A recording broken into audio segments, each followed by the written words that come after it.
بسم اللہ الرحمن الرحیم۔ السلام علیکم۔ رضا علی احمد کے معزز ناظرین کو خوش آمدید کہتے ہیں۔ اس ویڈیو میں ہم جس انسان کے بارے میں بات کرنے جا رہے ہیں وہ انسان پورے پنجاب کا مشہور ڈان ہوا کرتا تھا۔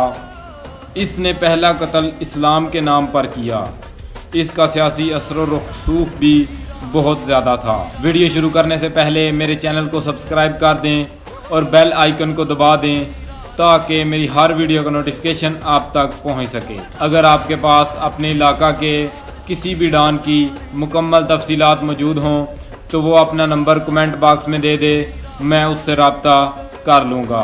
ہم بات کر رہے ہیں محمد اسلم الیاس عرف اچھا شوکر والا کی۔ یہ پاکستان بننے سے پہلے لاہور میں پیدا ہوا۔ اس کے والد کا کاروبار وسیع پیمانے پر تھا۔ وہ برف کا کام کیا کرتے تھے۔ اسلم الیاس کو لوگ اس لیے اچھا شوکر والا کہتے تھے کیونکہ جب یہ چلتا تھا تو اس کے جوتوں میں سے شوکرنے کی آواز آتی تھی، یعنی جب سانپ بولتا ہے یا آواز کرتا ہے تو اس کو شوکرنا کہتے ہیں۔ یہ لاہور کا ایک بہت بڑا نام تھا۔ اس نے اپنے وقت میں پورے لاہور میں کیا پورے پاکستان میں راج کیا تھا۔ یہ اور اس کا خاندان نہایت ہی شریف اور ملنسار ہوا کرتے تھے۔ ایک دفعہ یہ کسی کام سے ایک علاقے میں گیا تو وہاں ہندو اور مسلم آپس میں لڑ رہے تھے۔ وجہ پوچھنے پر لوگوں نے اسے بتایا کہ یہاں پر ایک مسجد ہے اور ہندو وہاں پر مندر تعمیر کرنا چاہتے ہیں۔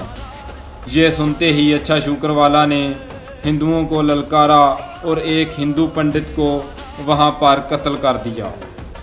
اس قتل کے بعد یہ پورے لاہور میں مشہور ہوتا چلا گیا۔ لوگ اس کو پہلوان کے نام سے بھی پکارنے لگ گئے۔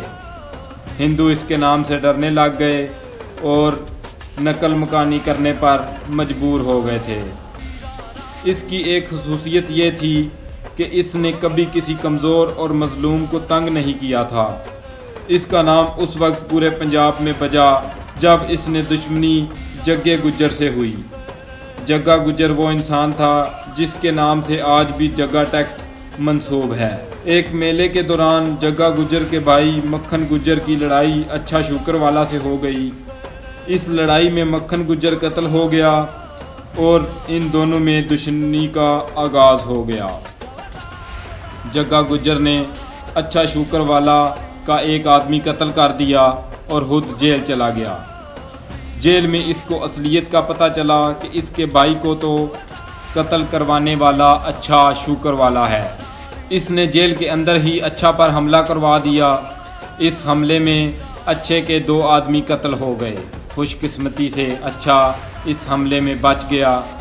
اس وقت نواب آف کالا باغ اور اچھا شوکر والا دونوں 2 جسم ایک جان ہوا کرتے تھے، اس لیے اچھا شوکر والا کو سیاسی پناہ بھی حاصل تھی۔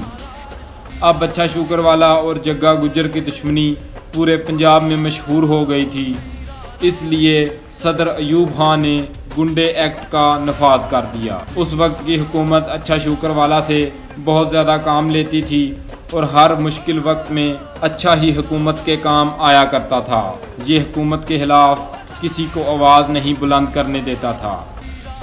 خیر، گنڈا ایکٹ میں جگا گجر اور اس کے ساتھیوں کو مار دیا گیا اور اچھا شوکر والا سیاسی تعلقات کی وجہ سے بچ گیا۔ اس کو بعد میں زندہ گرفتار کیا گیا اور جیل بھجوا دیا گیا۔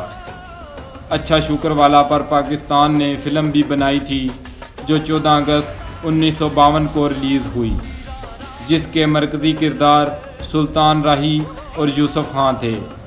یوسف خان نے اچھا شوکر والا کا کردار ادا کیا اور سلطان راہی نے جگا گجر کا۔ ویڈیو کے اختتام پر میرے چینل کو سبسکرائب کر دیں اور بیل آئیکن کو دبا دیں تاکہ میری ہر ویڈیو کا نوٹیفیکیشن آپ تک پہنچ سکے۔ رضا علی احمد آپ سے اجازت چاہتا ہے۔ اللہ حافظ۔